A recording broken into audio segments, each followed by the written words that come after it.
5-6 years తర్వాత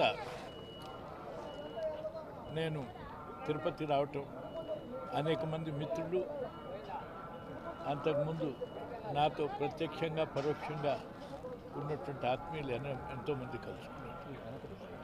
దానికంటే ముఖ్యంగా ఈరోజు తిరుమలలో దైవ దర్శనంతో పాటు మా ఫ్యామిలీ మెంబర్స్ అందరూ పూజ కొరకు వచ్చున్నాం. ఒక పూజ ఉదయం అయిపోయింది. ఆ తర్వాత ఇప్పుడు ప్రస్తుతం నన్ను మీరందరూ అభిమానించినటువంటి వాళ్ళు, ప్రస్తుతం నేను విశ్రాంతి తీసుకుంటున్న ఈ సమయంలో కూడా నన్ను మర్చిపోకుండా మీ అందరూ ఉంటున్నందుకు సంతోషం.